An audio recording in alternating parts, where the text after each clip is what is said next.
So this is way back in the 80s, when we didn't have dashboard GPS or Google Maps or whatever to help us out on the road. All we had was our trusty old coffee-stained road maps to guide us on our way. But before y'all start thinking that this is me reminiscing about happier, simpler times, don't get it twisted. I wouldn't turn back the clock for $1,000,000. Because if I'd had GPS back when I was a young man, I mightn't have gotten into half the trouble I did while driving. I have 2 incidents to talk about today, and the first one occurred south of the border, down in Mexico. I was making the 40-mile drive from Morelia to Ciudad Hidalgo, and back in those days, there were only 2 routes you could take. One was the National Road, which wasn't all that bad, but then there was the Old National Road, which was, I'm pretty sure, designed by an actual sadist. It's a hilly highway known to the locals as Mil Cumbres, meaning 1,000 curves, and for a good reason, too. That thing is like riding a roller coaster in sections, and I've heard of other drivers getting actual motion sickness when they've attempted to traverse it. But ironically, as horrible as it is to drive, it has some of the best views of any drive you're ever likely to experience, and if you take it real slow and careful, it can actually be quite pleasant. My grandpa in particular used to love driving up there. People said he was loco, and he probably kinda was, but he was right about Mil Cumbres. Sometimes the rewards really did outweigh the risks. So on this one particular day, me and my grandfather drive up on the Mil Cumbres, and we're just cruising while we watch the sun go down over Michoacan. When it was full dark, Grandpa decided to take one last run along the highway before we returned home. I'm looking out the window, marveling at the stars in the sky, like, it's amazing how much clearer you can see the stars down there, and it was always one of my favorite things to do whenever I went to Mexico as a kid. I was just lost in how vast the universe seemed when, suddenly, Grandpa slams on the brakes of the car so hard, I violently lurched forward in my seat. I thought we'd only narrowly avoided an accident or something, but when I looked out into the road ahead of us, there was no other cars to be seen. I asked my grandpa what was going on, thinking it might have been a false alarm or something, but he looks seriously freaked out as he starts backing up and turning us around. There's my giant, tough-as-nails abuelo, and he's terrified by something, so naturally I start freaking out too. I turn in my seat as he turns the car, trying to get a glimpse of whatever he's obviously fleeing from, but still, there's nothing in the road. Yet as we're speeding away, I see something move out of the trees at the side of the road. It was only a silhouette, but it was obvious it was a person, and they were carrying something long and heavy, something I only later realized was a gun. I found out years later that bandidos used to operate on those roads. They usually only targeted cargo trucks or the flashier cars of businessmen driving to and from Ciudad, Mexico. But when my abuelo saw those dudes just walking out of the trees towards us, he didn't want to take any chances. Definitely the scariest story from when I was a kid, but I think it was rooted in seeing how scared my abuelo was. On the other hand, I have a story from my 30s that happened when I was driving alone, and I didn't need any sense of childish wonder to get the complete life scared out of me. This isn't nearly as long as the Mexico story, but as you'll see, it doesn't need to be. I'm driving over to my parents' place in rural Illinois, and this is a drive I've made countless times before, so I'm completely on autopilot. So when I catch the glimpse of a deer in my peripheral vision, I slam on the brakes, trying to avoid plowing into this thing while doing 60. My heart is pounding while I'm just sitting there waiting for the thing to run out into the road. Only nothing shows. Now, since the light in my car happened to be busted, I kept a small flashlight and a map on the passenger seat next to me. So, wondering where the deer disappeared to, I grab the flashlight and start shining it out into the trees at the side of the road. After a second, I see the deer's eyes reflecting some of my flashlight back at me, so I know it's still there just staring at me. Only when I actually light the thing up, I see it's not a deer at all. It's just a deer's head, staked into the dirt facing the road. I have never hit the gas so hard before in my entire life, like I raced away from that thing like it was a nuclear bomb about to go off. I was burning rubber, man, and as hard and fast as I pushed that old truck, it still didn't feel fast enough. I don't know if it was just a case of some local hunters playing a pretty grisly prank, or if it was something, I don't know, evil. But you can bet your butt I never drove that road on autopilot anymore, 'cause I didn't want to meet whatever cut that poor thing's head off.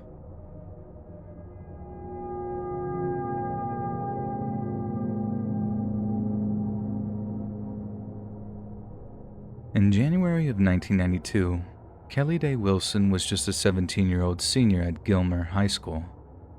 With her well-coiffed curly blonde hair and extravagant jewelry choices and bright blue eyes, Kelly Day was a pretty picture and had no problem making friends after she relocated from Natchitoches, Louisiana to Gilmer, Texas so she could live with her mother and stepfather. She hit the ground running and struck up an on-again, off-again relationship with a young man by the name of Chris Denton, and the two spent a great deal of time together in the lead-up to the new year. It seems Kelly's life was going swimmingly well, and it's clear that no one could have possibly expected what fate had in store for her, something that would raise questions among true crime enthusiasts that pervade even today. On January 5th, 1992, Kelly finished her shift at the Gilmer Square outlet of Northeast Texas Video, closing the store at around 8:30 p.m. before heading over to a local bank to deposit the store's daily takings. This particular bank branch's security cameras showed that an individual did indeed make the night deposit for that evening, but the captured footage didn't provide a clear enough image of the person for a positive identification of Kelly, simply showing an arm in her car. We can presume it was her, but we can't be 100% certain. After locking down the store's shutters with their manager, Joe, he wished Kelly good night before driving away in his truck. The last he ever saw of her, she was last seen wearing cut-off stone-washed jeans, a purple rugby shirt with gold trim, and brown loafers, and was getting into her car in preparation for her night drive to the bank. But Kelly didn't arrive home that night, nor did she check in with any of her friends. Her mother became so worried that she sent her stepfather out into the night to aid in the police search that ensued. And like grim Providence, it was him that found Kelly's abandoned car in the Northeast Texas Video parking lot at around 5 a.m. The car was sporting a single slashed tire, and all of Kelly's personal belongings, including her purse, were inside of her car. Only she and her keys were missing. At first glance, what happened appeared to be a complete mystery, but it was one that local law enforcement was determined to get to the bottom of. For 2 years, the investigation into Kelly's disappearance was headed up by a Sergeant James Brown. One of the first people investigated was obviously Joe, her manager, and the last person to see her alive. However, not only did Joe have multiple alibis, he passed several lie detector tests issued by the police, and as a result, he was rolled out as a suspect. Sergeant Brown oversaw a team consisting of hundreds of police officers and local volunteers, one of which poured thousands of man-hours into an intensive search of the surrounding area. Yet despite such a thorough search, as well as hundreds of tips from the general public, not a single trace of Kelly was ever found. Police believed that they were close when they arrested 17-year-old Michael Bibby, who was taken into custody on misdemeanor charges in an incident of alleged tire slashing. Michael was guilty of many, many things, but as police discovered, slashing Kelly's tires wasn't one of them, and in the end, he too was ruled as a suspect in Kelly's disappearance. Investigators then turned their gaze to another suspect, Kelly's on and off again boyfriend, Chris Denton. The couple were said to have been going through a rough patch at the time of her disappearance, and with people saying that Chris had something of a short temper, there was a period where he became the case's prime suspect. However, through the course of the investigation, circumstantial evidence would clear him of all wrongdoing, and the police would be forced to look elsewhere for their abductor. Unbelievably, in a number of interviews conducted in the process of their investigation, police had heard a handful of stories alluding to a satanic cult that called Gilmer home. But since the accusations named members of law enforcement as members of the cult, specifically Sergeant James Brown himself, the claims weren't taken seriously by those that heard them. Yet, in 1994, the local community was rocked by almost 50 indictments against 10 different people, all on charges of child abuse. And given some of the evidence presented against them, police proceeded with charges of aggravated assault, aggravated kidnapping, and capital murder in connection with Kelly Day Wilson's disappearance. It's at this point that Kelly's story seems to intersect with that of the Kerr family, because in 1990, a man named Wendell Kerr told his wife, Loretta, that he wanted a divorce, kicking off a chain of events that would bring prosecutors their one best chance at finding the perpetrator. Wendell Kerr was one of 6 adult children of Eugene and Geneva Kerr, a couple who were briefly married in the 1950s before a hastily divorce. Geneva Kerr went on to marry 2 other men, both of whom died before Geneva remarried Eugene, making him both her first and her 4th husband. According to their children, Eugene and Geneva Kerr abused their children on a daily basis. A relative later confirmed their claims of carnal abuse and spoke of witnessing daily incidents of indecent assault. This same relative also confirmed that they'd witnessed Geneva Kerr's interest in satanic practices, including daily readings from the Satanic Bible and an interest in both animal and human sacrifices. In exchange for law enforcement's help escaping the Kerr family, one of their grown-up son's wives offered to tell investigators everything. She claimed she was kept as a slave to the family for 10 years, couldn't drive a car, constantly threatened by Geneva and Danny, and her only form of identification, her birth certificate, was kept by Danny in his wallet. In her own horrifying words, her role was simply as a breeder. Cut back to Wendell asking his wife for a divorce. Loretta strongly began to suspect that Wendell was trying to ditch her for a younger woman, and if that was the case, she was going to burn his entire life down before she left. She went to the police with accusations, and as a result, Wendell was arrested, placed on the offenders register, and forced to serve out a period of probation.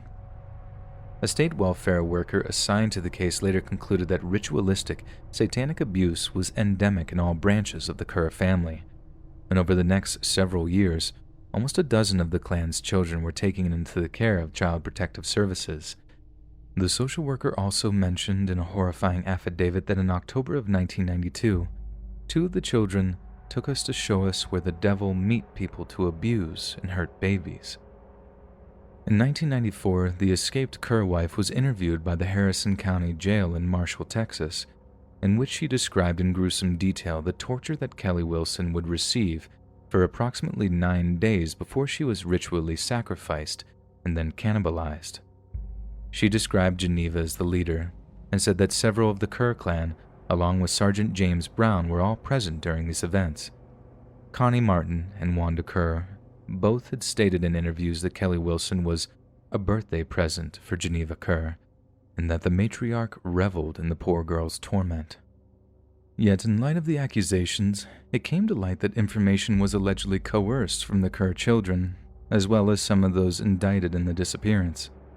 Some of the children were allegedly programmed to tell the stories the investigators wanted, while the prosecution tried to coerce a confession by offering life in prison in opposition to the death penalty as long as they confessed to the killing, best summarized in the quote from a state official that reads, "Investigators working on little more than hearsay have created a mythology about a satanic cult, leading to what some describe as a modern witch hunt. They indicted a whole family and even a police investigator, destroying his law enforcement career, straining his marriage and prompting death threats. The Texas Attorney General, finding no evidence any of the charges were true, instead uncovered suggestions that the whole cult theory was the product of coercion by overzealous investigators, even to the point that they physically restrained children to elicit allegations of satanic activity. Ultimately, the Attorney General's office were forced to dismiss every single one of the charges alleging satanic abuse and sacrificial murder. The satanic cult was found to be a complete fabrication, nothing more than a fantasy concocted by the Kerr children under the influence of police investigators. Chris Denton, Kelly's old boyfriend, tragically died of cancer in 2004, but there were rumors that he had made a deathbed confession. But close family dismissed these allegations as thoughtless, malicious hearsay and maintain Chris's innocence to this day. Joe Henry, the owner and manager of the Northeast Texas Video and the last person to see Kelly before she vanished, stayed mostly under the radar for a number of years. But in a despicable twist in the story, Joe was arrested on charges of possessing indecent images of children. However, police have emphasized that in spite of the nature of the charges against him, he had never been considered a serious suspect in Kelly's case. For all the twists and turns, trials and confessions, finger-pointing, and numerous suspects, Kelly Wilson has never been found, despite 20 years of searching. She is presumed dead, but a body has never been found and no valid charges have ever been made in connection with the case. Without a body or Audrey's Jeep being recovered, there's simply no way of coming up with any definitive explanation as to why she disappeared. There must be a rational explanation as to why she vanished, but given the circumstances, for all intents and purposes, Audrey and her vehicle basically dropped off the face of the earth, never to be seen again.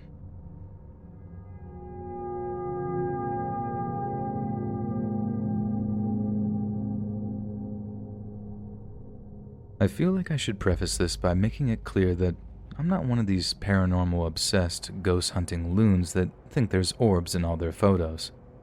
And when I tell you that one of my favorite TV shows is Penn and Teller's BS, where they debunk all those nonsense conspiracy theories and whatnot, I think you get an idea of what kind of person I am.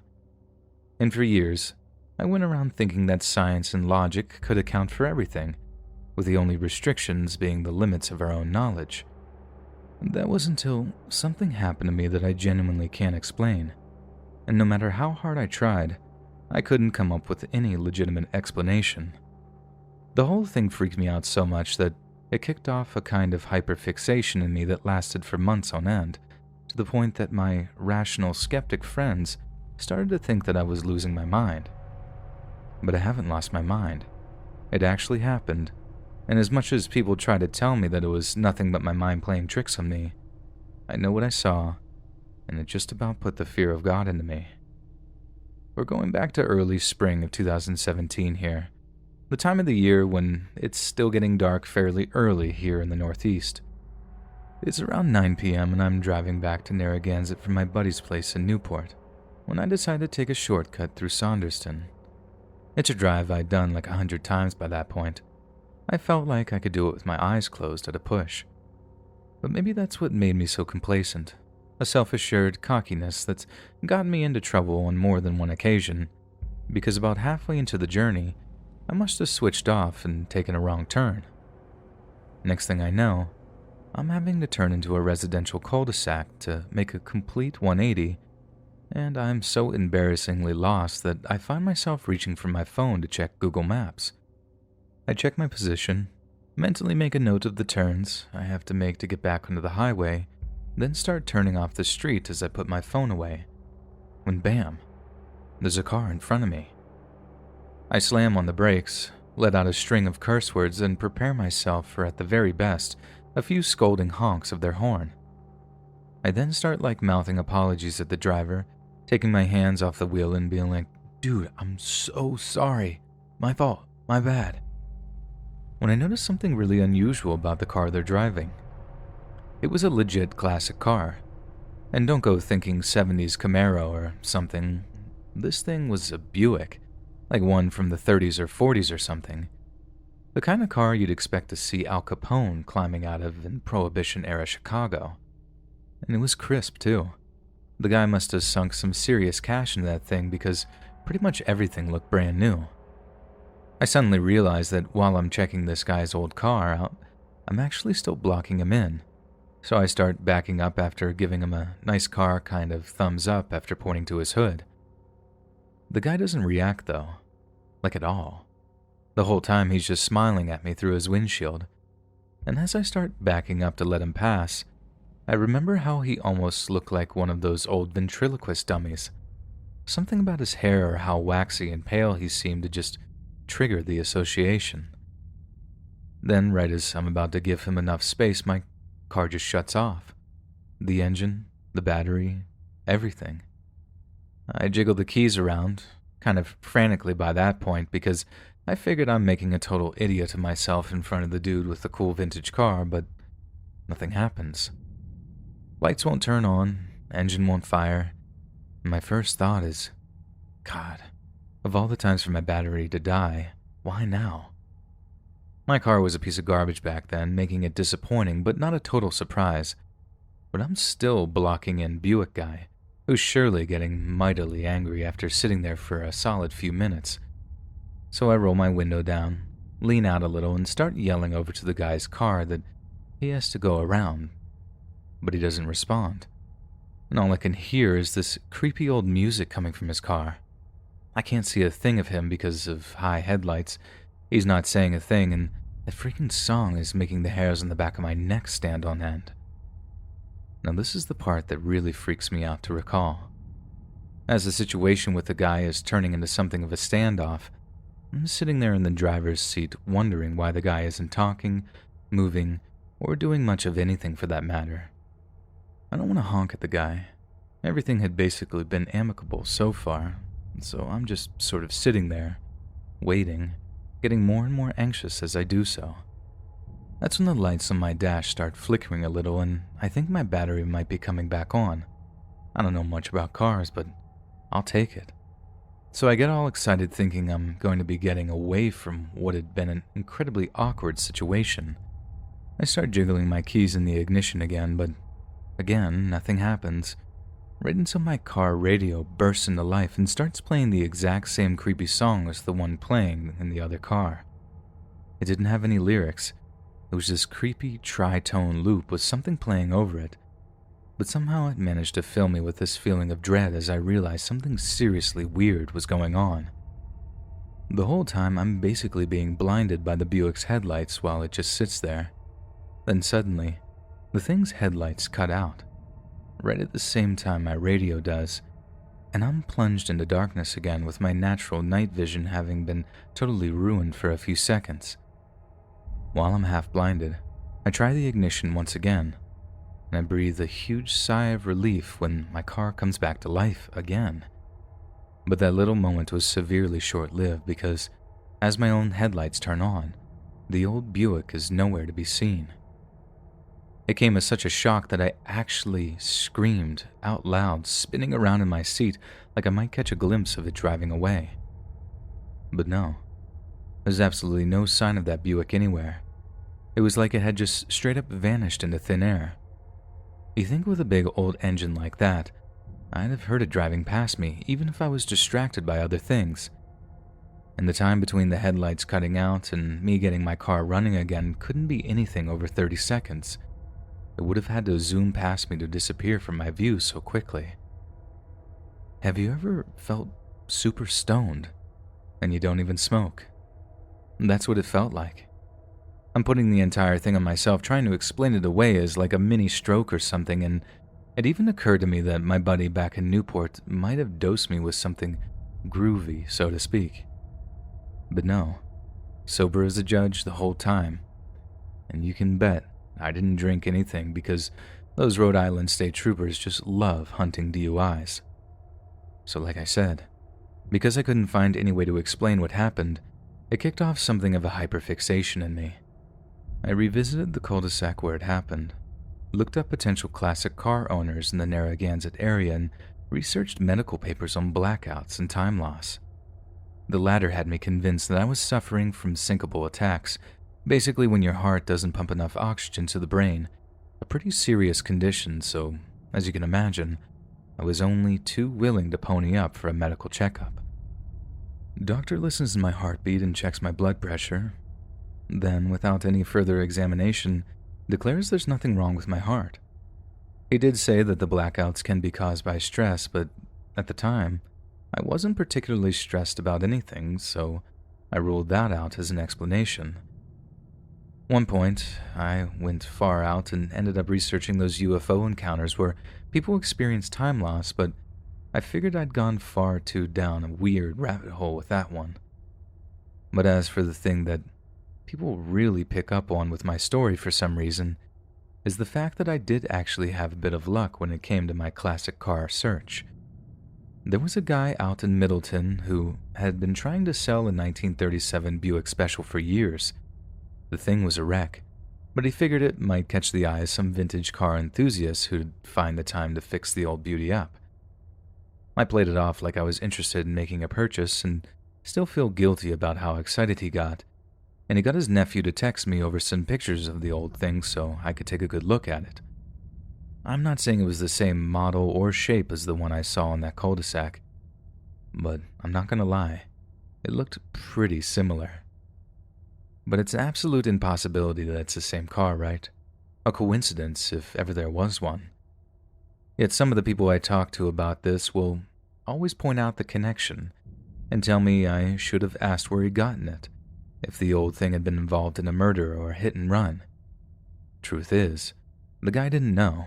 He said his dad picked it up at a police auction and died before he could get a chance to fix it up. And obviously, anything he knew about the car was buried with him.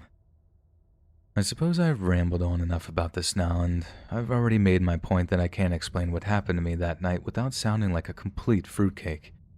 So, I guess I'll just do what I always do, and leave it up to you guys to decide what it was.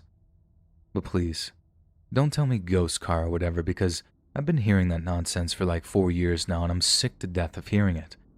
And besides, hypothetically, I did believe in ghosts.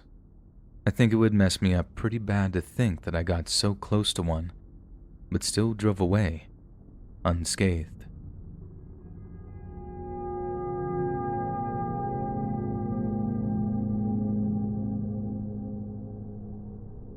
At around 9:30 p.m. on the night of August 29th, 2002, 31-year-old Audrey Herron called home to excitedly announce that she'd gotten a raise. Her husband Jeff congratulated her on the good news before Audrey told him she'd soon be finishing her nursing shift at the Columbia Green Long-Term Health Care Facility in Catskill, New York, where Audrey worked part-time. It was fantastic news for the couple, as the extra income would make providing for their 2 children considerably easier. An hour and a half later, at around 11 p.m., Audrey said goodnight to her fellow nurses, headed out into the parking lot to her 1994 Jeep Grand Cherokee, then began the drive back home. She made the same commute to and from work every single day, driving back and forth along State Route 23 in the Jefferson Heights area of Catskill. And that night was no different. One coworker claims that Audrey drove behind her for a few minutes after leaving the office. Given that the weather that night was rainy and foggy, it wasn't long before she lost track of Audrey on the dark, rain-slick roads. The drive from the nursing facility to Audrey's home in Freehold, New York, is about 12 to 15 miles, so 20 minutes driving time at the very most. Audrey's husband expected her home at around 11:25, and he usually stayed up to greet her as she came through the door. But that night, Audrey didn't show. It wasn't entirely unusual for Audrey to have her shift extended at short notice, either to cover another nurse or because a patient required urgent care. So initially, Jeff didn't bat an eyelid at his wife's absence. He didn't even bother to call the hospital to make sure she was actually still there. He just went to bed at his usual time, completely unconcerned. Jeff later recounted that he woke up at around 2 a.m., the morning of August 30th, and noticed that Audrey was still not home. But again, due to the erratic nature of the job, he simply went back to bed assuming that there had been some kind of emergency.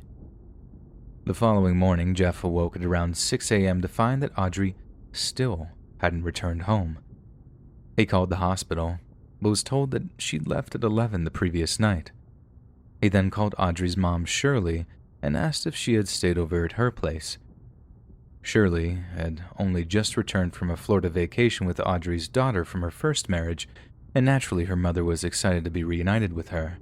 So it seemed only logical that Audrey had driven to her mother's that night, only she hadn't. Shirley said that not only was Audrey not there, but she hadn't heard from her daughter at all since arriving back in New York State. Only then did it become evident that something was wrong, both Jeff and Shirley become increasingly concerned for Audrey's safety. At 10 a.m., an increasingly desperate Jeff got in touch with Audrey's stepmother, an ex-police officer, who helped him file a missing persons report. However, she also advised him to call around Audrey's friends to check if any of them had seen her. The first 48 hours are crucial in any missing persons investigation, and with any luck, Jeff might be able to locate her before anything untoward occurred. One of Audrey's friends, Karina, recalls getting a voicemail from Jeff at around 1 p.m. that day saying, "Hi Karina, it's Jeff Herron. We're having trouble locating Audrey. If you've heard from her, please call me. Thank you." Karina has since stated that the first thing that struck her about the voicemail was Jeff's unusual tone. For a man whose wife had been missing for more than 12 hours by that point, Karina claims he sounded remarkably indifferent. You'd expect him to be panicking and anxious, she said, but he just sounded all low and sad, almost resigned. It was only a day into the search and he sounded like he'd given up. Karina had been very vocal that Jeff did not sound concerned in this voicemail, just sad. Karina had wondered why Jeff didn't contact her earlier in the morning before Audrey was reported missing, as she was one of Audrey's best friends, and Audrey had stayed the night with her before. She also wondered why Jeff sounded low-toned and sad on the voicemail instead of panicked and concerned, considering it was less than a day into not being able to locate Audrey. Karina also noted that Jeff could be rather controlling sometimes, and that Audrey had talked of him checking up on her frequently if she went anywhere without him. So, according to her, the fact that he was content to remain in the dark regarding her whereabouts for almost 7 hours is extremely suspicious. On the evening of the day she was reported missing, Audrey's friends got together to walk the route she would have driven home that night, keeping their eyes peeled for any sign of her or her Jeep. Her friends theorized that because it was raining that night, Audrey had taken an alternate route due to the poor weather. But since they knew exactly which short road she would have turned down, they figured that they would find her and her car right away. But not a single sign of Audrey was found along the entire route, almost as if she and her vehicle had simply vanished into thin air. Law enforcement initially speculated that there had simply been some kind of automobile accident, given that Audrey seemed to have disappeared while driving. Officers were told to keep a sharp eye out for a black Grand Cherokee while they conducted a foot search covering a 12-mile radius. Their search penetrated deep into the woods, covering every home, road, and body of water that Audrey's Jeep could have possibly ended up. Even a helicopter was called in at one point to aid in the search. But not a single shred of evidence could be located, something that mystified officers after such an intensive and rigorous search. Although relatively rare in 2002, Audrey had a car phone installed in her Jeep. But then police officers tried pinging the phone's location, and they soon found that the phone had either been disconnected, deliberately switched off, or that it had died. The cops also discovered that Audrey's purse had been left at home, implying she'd forgotten to take it to work with her on the day of her disappearance. This too struck her friends as unusual. Her life was in that purse, and even if she'd forgotten it, she would have probably turned around to retrieve it. It made them suspect that she actually had gotten home that night, and that something had occurred after her arrival at home that has caused her disappearance. Investigators were able to pull only one security camera tape from the area where Audrey was last seen. We only had one grainy video from Cumberland Farms in which it appears that Audrey's vehicle does leave her place of employment and basically turns left, going west on Country Route 23B. That's the last of any kind of technological evidence we had, one senior investigator later reported. We can't confirm it's the vehicle, but it appears to be, because the quality of the video was very poor and very grainy, and it does appear to leave at the time that she would have ended work. In the years since Audrey's disappearance, the police have investigated well over 1,000 leads, but not a single one of them has ever led to an arrest or court conviction. There are a couple of persons of interest, but no direct link to her disappearance, stated investigating detectives. At this point, clearly we suspect foul play. It's clearly a very frustrating case for us because there are no solid leads to follow. In 1998, Audrey and Jeff had had their first child together, a bright-eyed baby girl named Katie. But within a year, rumors flew that Audrey was planning on leaving Jeff, taking Katie with her. Yet many have testified that Jeff did not treat Sanzia very well at all, who was Audrey's daughter from her first marriage. They claimed he had a habit of yelling at Sanzia, although the girl later explained that although Jeff was harsh with her at times, she described herself as a bratty child and felt that Jeff was a good stepfather overall. Jeff and Audrey, shortly after the latter, discovered that she was pregnant with her second child, Quinn, whom she gave birth to in 2000. Soon after this, the couple moved to Freehold, New York, and began building the house of their dreams on a golf course that Jeff's father owned. Life seemed serene for the couple after that, but when Audrey vanished, neither Jeff nor his family actively searched for her outside of a few phone calls, and they didn't appear too emotionally shook up about it either.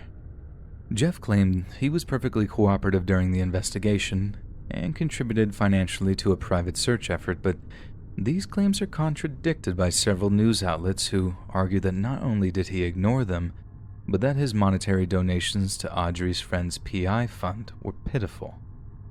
They claim that for a man that came from a very wealthy background, his donation of just $1,000 spoke volumes about his family's attitude towards his wife's disappearance. Although Jeff claims his reluctance to mount a serious campaign of public appeals was motivated by his desire to protect his children from the macabre maelstrom of rumors and accusations regarding the death of their mother. A few months after the media circus surrounding Audrey's disappearance had died down, representatives of the Montel Williams show reached out to Jeff to book an appearance. Characteristically, he declined, but Aubrey's circle of close friends jumped at the offer of re-exposing her case to the public. After all, anything that might produce new leads or clues was worth the effort, and they harshly resented Jeff for turning his back on such an opportunity. Then in 2017, Crime Watch Daily attempted to arrange an interview with him at his home. Again, he declined, but the wall of silence had been so prevailing by that point that Jeff's father agreed to participate. In a segment that aired later that year, he told Crime Watch that he firmly believed that his son had no involvement in his wife's disappearance, and that it would have been easy for someone to dispose of the Jeep to erase any evidence of a potential crime. During the same segment, a police investigator revealed that Jeff had partially completed a lie detector test during the initial investigation, but that his father had essentially pulled him out of it under the advice of his attorney. Some have viewed this as highly suspicious, but considering how inaccurate the test can be, and how a faulty reading could be used to gain a false conviction, Jeff's father could well have been right to stop the test. In the light of the fact that Jeff had permitted full police searches of his home on 3 separate occasions, it looks less and less likely that he's anything resembling the guilty party. Audrey's daughter from her first marriage, Sonja, who's not related by blood, has actually been very defensive of Jeff over the years, and is a staunch believer in his innocence. She publicly stated that some of the media portrayals of her stepfather amounted to nothing but hit pieces of hack journalism that tried to sensationalize something deeply personal to her, and for all the wrong reasons. At first glance, there appears to have been no financial motivation for Jeff to disappear his wife. He came from a wealthy golf course-owning family, she had no life insurance, and she didn't have much in the way of savings either. But as you're about to hear, we can't rule out greed as a motivation for her murder. Jeff's father only partly owned the golf course that had made him rich.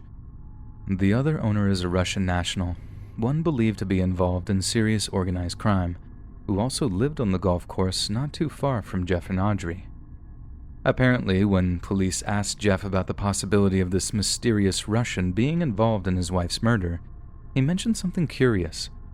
Audrey had mentioned walking in on an argument between the silent Russian partner, Ron, and a number of other men, who were exchanging harsh words and hushed voices. The men grew silent as soon as they detected her presence, and Audrey left feeling very intimidated. It's also been theorized that the golf course was nothing but a front for the Russian mafia, who in turn leached funds from the business until Jeff's father was in their pocket. If this was the case, Audrey's disappearance could have been meant as a warning to him of what would happen if he didn't pay up. Yet whether the murder was intentional, or Audrey died in the process of being taken, is entirely up for debate, as police have never deemed the theory worthy of investigation. In 2016, a tip came from a woman whose mother had worked at the very same healthcare facility as Audrey. She claimed that her brother had caught sight of Audrey on a handful of occasions while ferrying his mother to and from the hospice, and had developed a dangerous obsession with her. This man had a long history of indecent assault and attempted kidnapping, and he became one of the prime suspects in Audrey's disappearance. New York State Police ended up draining a pond near the man's Catskill home, while corpse-sniffing dogs scoured the nearby countryside. But like countless searches that had taken place before, not a single shred of evidence was found. However, both Shirley and Sonja believe this obsessive individual is to blame, and purport that he could have been hiding in her Jeep before Audrey got in to leave work that day, and because the back doors on her Jeep apparently did not lock, it's then that her abductor struck. Audrey was recorded on CCTV departing her workplace with no unusual indicators, but what happened after she left the parking lot is anyone's guess. In light of such a theory, it's safe to say the police have ruled out the possibility of a car accident and are focusing on the sole possibility of foul play. They've also ruled out the possibility that Audrey simply ran away, given her promotion at work and how much she loved her job.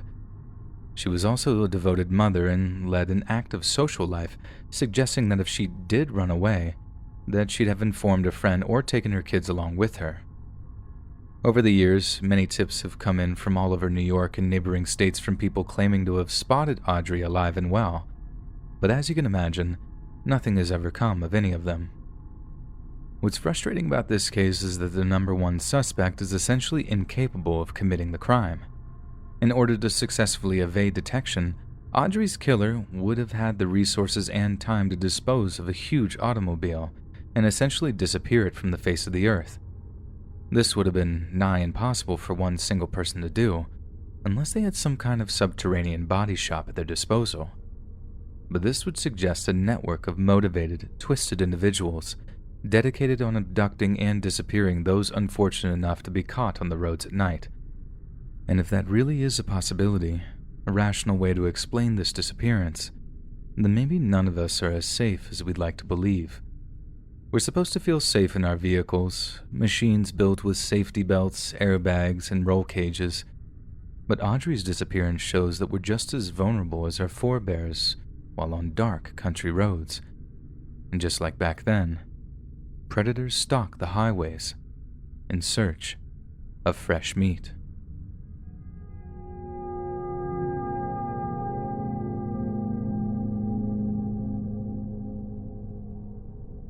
In April of 2011, 86-year-old Patrick Carnes was living in the biggest little city in the world, Reno, Nevada. Known for its casino and tourism industry, Reno is the county seat and largest city of Washoe County, with a population of just over 200,000 people. Despite being well into his 80s, the World War II veteran was described by those that knew him as being sharp as a tack, who still had a lust for life despite his advanced years. And although he's lost his wife several years earlier, Patrick had adopted a dog named Lucky, who he said kept him accountable and responsible. On April 13th of 2011, Patrick and Lucky were driving back to Reno after a visit to family members living in Toledo, Ohio. Patrick was driving his green Subaru Forester when he approached the town of Wells, Nevada at around 9 at night. As he happened to be approaching a Nevada Highway Patrol officer, he failed to properly switch lanes, resulting in him being pulled over by that very same officer. The cop warned Patrick that what he was doing was dangerous and only agreed to hold back on a ticket when Patrick assured him that he was simply following a truck driver ahead of him. He assured the officer that he wouldn't be driving at night anymore, and the officer's dashcam filmed Lucky wagging his tail in the back, suggesting that there was no tension of confrontation between the two men. The officer later testified that Patrick seemed perfectly composed and sober, giving him no reason to prevent him from driving away. Yet the following morning, just before 6 a.m., Patrick's car was found completely abandoned near a place called Winnemucca, more than 150 miles away. The vehicle was stuck in a nearby sagebush and was facing oncoming traffic, but there was still gas in the tank, and it was still basically drivable. There were no signs of any kind of conflict or struggle, with only a single set of footprints visible in the dirt leading away from the car. What's more, nothing was missing from the car, and it seemed Patrick had walked away from it with nothing but the clothes on his back. One of these abandoned possessions was a map of rest stops on his route back to Reno, the only thing police had to Patrick's planned route. Winnemucca is nowhere near them, so what was it that caused such a radical diversion?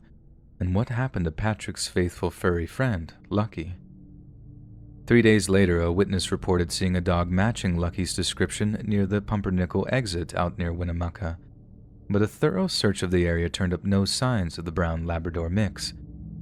It's interesting to note that 5 years earlier, another abandoned vehicle was found near the Pumpernickel exit, in almost exactly the same spot that Patrick's was found. Judith Casita, a 62-year-old resident of Reno, was last seen driving her 1991 Mazda pickup truck away from her home on Valentine's Day of 2006. Her truck was found just over 2 weeks later on March 5th, abandoned yet still in working order. There is little information available in Judith's case, but it's reported that she had left behind a note stating that she was depressed at her life and her marriage. Although Valentine's Day seems an apt occasion to commit some kind of marriage-related taking of your own life, it seems very coincidental that Judith's car was found at exactly the same spot and in exactly the same condition as Patrick's. While some suggest that the disappearances amount to nothing more than a lost senior and a woman who took her life, others argue that both Judith and Patrick's disappearances are the work of a Nevada serial killer. Although it's not clear why police or journalists might come to such a theory, there are numerous articles outlining missing person cases that originate in the area.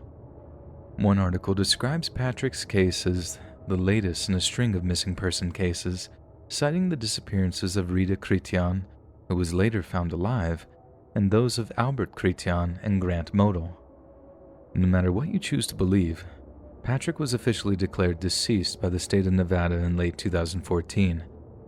But it seems the key to solving his disappearance is connected to many, many others. If we find out what happened to people like Judith, we'll find out what happened to Patrick. Whether or not it's a serial killer or some other more sinister phenomenon, the truth lies in finding their bodies. But the fact that it was only a single set of human footprints, unaccompanied by those of a canine, leads us to believe that something must have been very, very wrong if Patrick chose to abandon his lifelong companion, Lucky. Sure, Patrick was almost 90 years old, and it certainly wouldn't have been difficult for a human being to overpower him. But he was also a combat veteran, and also an all-around tough SOB. The likelihood of him being kidnapped or killed without a fight seems very, very slim indeed. So what stopped him that night? What scared him so badly that he'd abandon his beloved Labrador? These are the questions that might never be answered, and that might just be for the best. Because who knows if we're ready for the truth behind such a vast number of disappearances.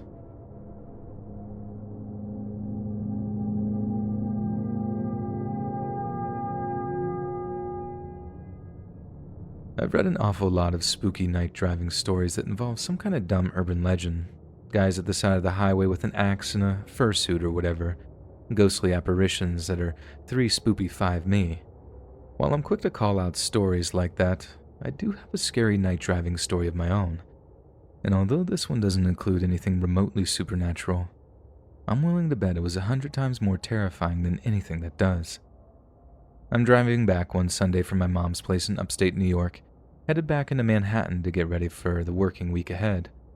It had been an exhausting weekend as my family had been celebrating Eid together and I was about ready to pass out by the time it came to drive back into the city.